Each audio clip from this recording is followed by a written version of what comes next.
हाय, सो केवन के बाद हम लोग थक गए थे, तो थोड़ा कॉफ़ी पिया और कॉफ़ी पी के हम लोग यहाँ आए। यहाँ पे डक टूर ले रहे हैं, जिसका टिकट हमें सामने जाके लेना है। वो सामने जो है वो भी इंटरेस्टिंग है। वो दिख रहा है कि जैसे एक बोट है, बट एक्चुअली वो एक बिल्डिंग की तरह है पानी के अंदर, और उसमें जाके हमें डक टूर का टिकट लेना है। और फिर हम यहाँ आए, यहाँ पे डक टूर लेना है। हमारे कैप्टन का नाम है कैप्टन बेरी, और कैप्टन बेरी को क्या आता है? गुजराती। सो चलते हैं डक टूर में और देखते हैं कैसे है। देखो गाड़ी शुरू हो रहा है हमारा। It's called the duck tour which goes both land water. Total tour is like 1 hour. So let's see. At any point during this trip, if you can't hear me, or if it's too loud, one or the other, let me know and I can adjust the volume on the microphone. And away we go. Once again, guys, welcome aboard the WWII Enterprise. My name is Barry. If you forgot that part already, before we start talking about Chattanooga and all the touristy stuff, I'll tell you a little bit more about the bugs, so that one mechanical-minded person we have can feel like they got their money's worth. GMC never built a brand new duck. They would take a truck they had already back to a factory, and they would turn that truck into one of these things. The truck they were using was a 6-wheel drive, 2.5-ton cargo truck, and the real name of the truck was a CCKW, one of those 4-letter military acronyms. Does anyone have a clue what a CCKW is? No one ever rarely raises it. So, before I tell you the nickname, let's do another World War II vehicle. What is the real name of that vehicle? No, I didn't ask for the nickname. I asked for the real name. Okay, so let's do it this way. What is the real name of this vehicle? Dakwa. Dakwa. D-U-K-W is the real name. The word duck is a nickname that comes from the letters D-U-K. The word Jeep is a nickname that came from the acronym, the letters. In 1940, there were 2 companies that got the contract to make that vehicle for the Army, Willys and Ford. Because they were competitors, they would never agree on a name. In 1941, roughly 22,000 of those vehicles were delivered throughout the year to the Army, and the Army named it a general purpose vehicle. And the acronym for a general purpose vehicle was GP. If GP was a word, how would you say it? If GP was a word, how would you say it? Yep. Jeep. 1946. They were making Jeeps for civilians, and they wanted World War II veterans to buy one. So they kept the nickname, these guys knew it as Jeep, spelled it the way we spell it, and they came out with a series of Jeeps called a CJ. Now, who is old enough to remember like a CJ5, CJ7? CJ stood for civilian Jeep. The truck they were used to make a duck out of was a 6-wheel drive, 2.5-ton cargo truck called a CCKW. You can't make a word out of those letters. So the guys in the military used to weight. Does anybody know what a 2.5 is? That's what we're sitting on. GMC would take this 2.5-ton truck back to a factory, weld some metal on the bottom to plug up some holes, make the front look like a boat, jam the propellers back of it, and just pray it floated. When we get a duck, we change 3 things with every duck that we get. We change the brakes, the transmission, and the engine to modern stuff, because when they break down, we can just drive to O'Reilly's and buy parts. This stuff on the ground, all this stuff's original. Once we get in the river, I'll tell you what all this stuff does. And if any of this stuff breaks down, we've got shelves and shelves of old parts from World War II back at the shop that we can replace all this stuff with. Orlando and not going to Disney. You do. That's what you got to do. Okay, now, before the aquarium opened up in 92 and brought all this tourism to Chattanooga, this was a huge industrial city. There were factories and foundries all around downtown for 2 big reasons. We're right on the Tennessee River, so the water supply was good almost all the time. But the biggest reason we had so much industry was the railroad. Back in the late 1800s, Chattanooga, Chicago, and New York City were the only 3 places in the nation you could get on a train and travel across country and not change trains. This was the Grand Central Station of the South. Because of the railroads, we had a lot of factories. In 1965, on either side of the river and for 5 miles through town from the foot of Lookout Mountain, there were almost 100 factories in downtown Chattanooga. Everybody had great jobs. But anytime you have too much of a good thing, there's bad stuff that follows behind it. The city of Chattanooga sits in the bottom of a bowl. We are surrounded by mountains. It does not matter how hot it gets in the summer or how cold in the winter. There is always a temperature inversion near the top of the mountain that acts like a cap. The locals call it the Chattanooga bubble. That is one of the biggest reasons why it is always so humid in Chattanooga, is because the humidity can't escape because of this temperature inversion. Can you imagine in 1965 there were 100 factories in the bottom of this bowl? Can you imagine the air pollution? Look down the road to the left and across the street, you'll see one of the few remaining structures of the factories here on the waterfront.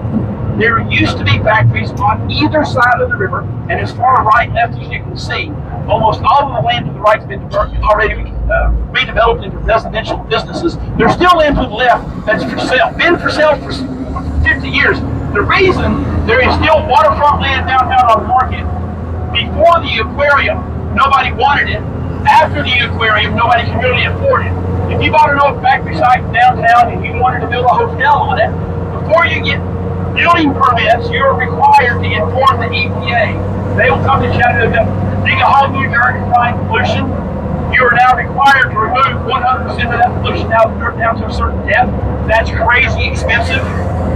In 2005, that happened right here. The Canadian developer bought 3 factory sites. He cleaned the pollution, and then he sold the land to different developers to build all this stuff.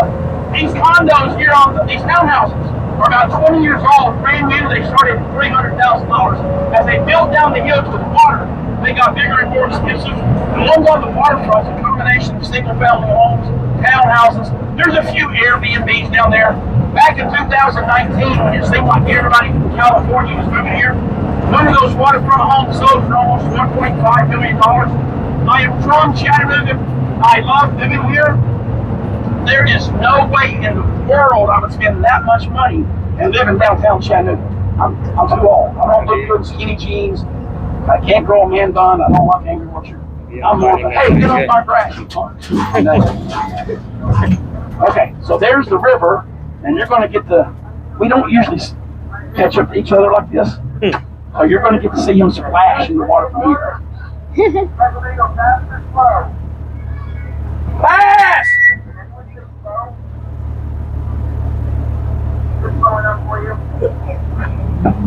Okay, he's about to go. And you need to pay attention to how he does this, because I want to give you a choice of how we do it. Okay, watch him. Okay. Okay, so I'm going to give you 2 choices. You want to go fast or slow? Okay. So it's a majority thing, so it's fast. So here's what's going to happen. I've been here 20 years. I've been down this ramp irresponsibly fast. I've been down boringly slow. I've been backwards a couple times. The biggest difference in going slow and fast is if you want to go fast, I'll take my foot off the brake and I'll punch it. We'll take off like a rocket. By the time we get to the water, we might be doing like 8 miles an hour. When 7.5 tons hits the water at 8 miles an hour, the splash is huge.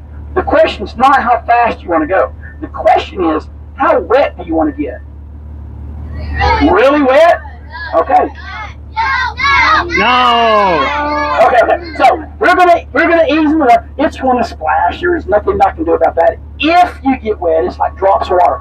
But you don't have a seatbelt on. It doesn't matter how slow we go. When we hit the water, everyone's gonna lean forward. You're not gonna hit your head on the seat in front of you. But if you have something loose in your seat, like a phone, a camera, a drink, hang on to the loose things because it'll fall in the floor.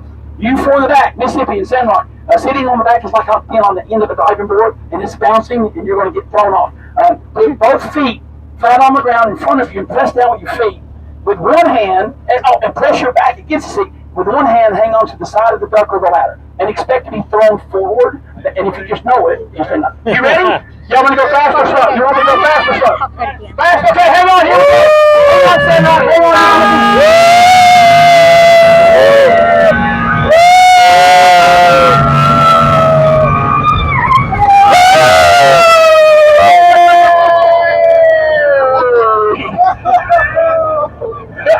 Mississippi, you okay?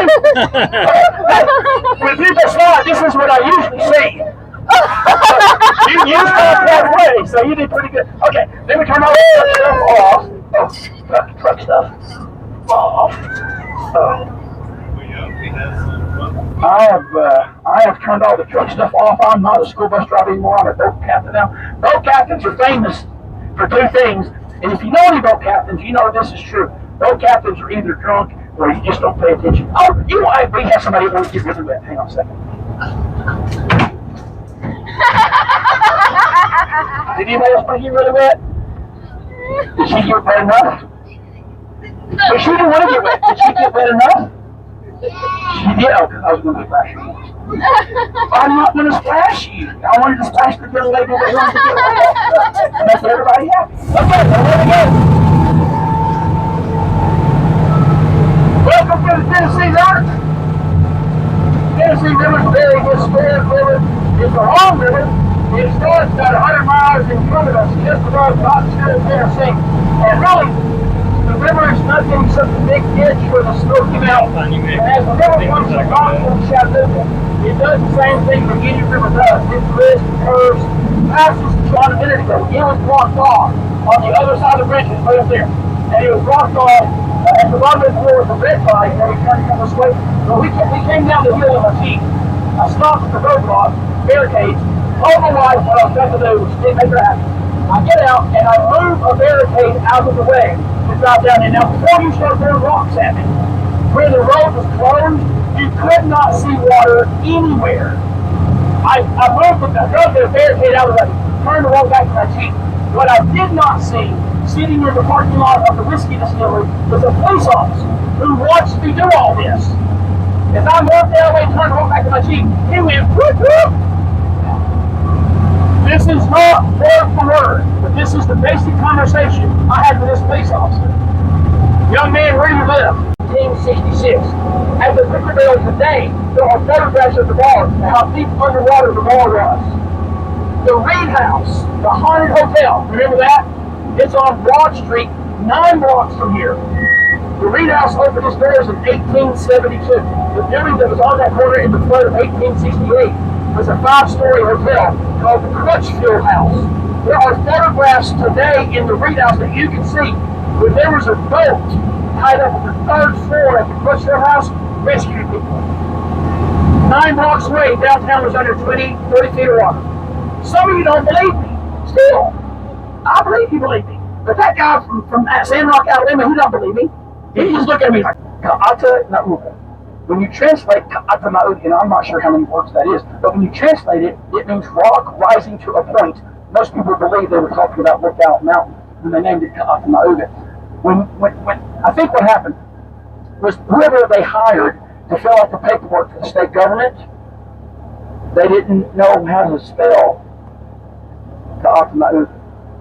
And I think if it wasn't for the bad Tennessee public education system, we'd never have Chattanooga. That is a made-up word. That's how someone spelled Chattanooga. And up in the state capital, which was Knoxville at the time, that's how they read it out. Chattanooga. Made-up word. It was Chattanooga was what they picked. 7 Cherokee on the wall playing a game. 7 stars on the wall symbolizing the constellation 7 Sisters, which is very important to Cherokee mythology. If you come down to the passage on your own, walk around, lay in the water, and read the plaques. Many of the plaques point to other things of 7 that we just can't see from right here.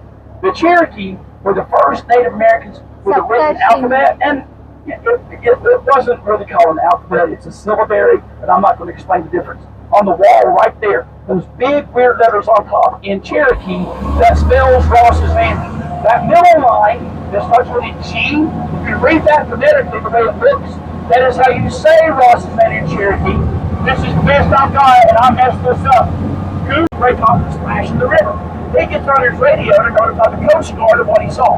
They come to Chattanooga to investigate what happened. And when the Coast Guard learned that Chattanooga had not done any maintenance on city property that crosses federal waters, that made the Coast Guard mad, and they told the city, your bridge has become a navigational hazard for commercial boats.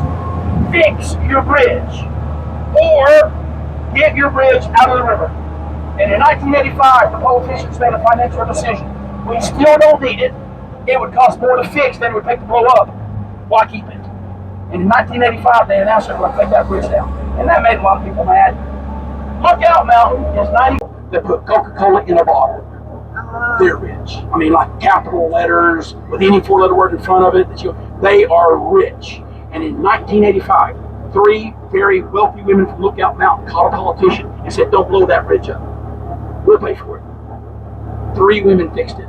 They formed a non-profit organization called Friends. They loved the house. They hated living there for one reason.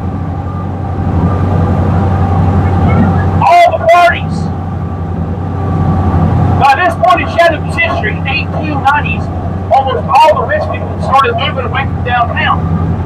After the Civil War, when people moved back home to Chattanooga to rebuild, that neighborhood behind us became the wealthiest neighborhood in Chattanooga. That's called Battery Place. Bankers, doctors, lawyers, that kind of thing. But all those factories back then, and that soot would go up and sink to the lowest parts of the valley. 10 years old. My dad and I, when I turned 14, started restoring one of his old cars in the garage. When I turned 16, he gave me the car key. And I went, "Daddy, this key goes..." Hey, go that way, Dennis. I really can't see anything. The sun out here.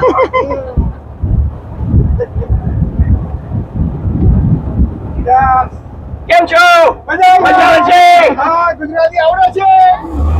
Okay, that way, Jay, go that way. Hard. I forgot how to say it again.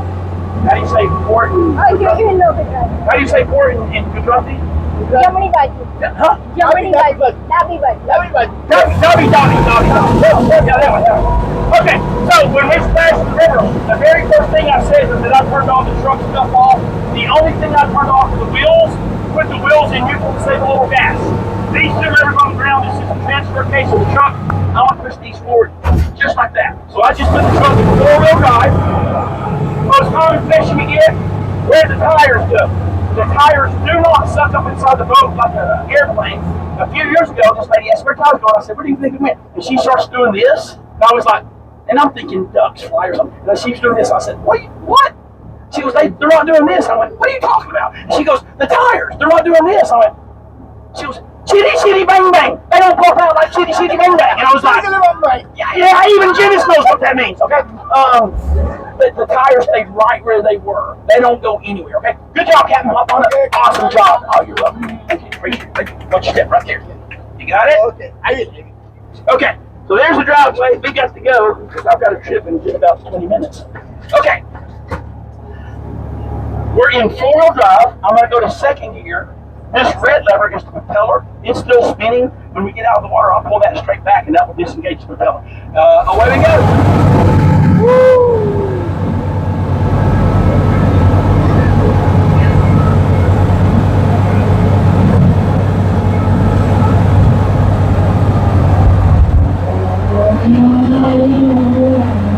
Here's the truck.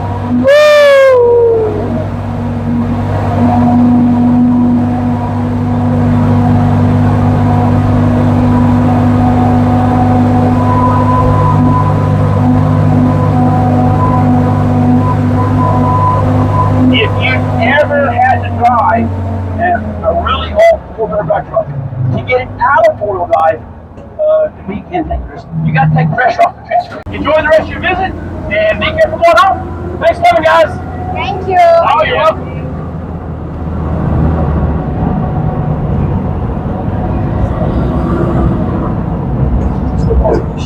तो अभी वापस आए about 1 hour to Maclellan.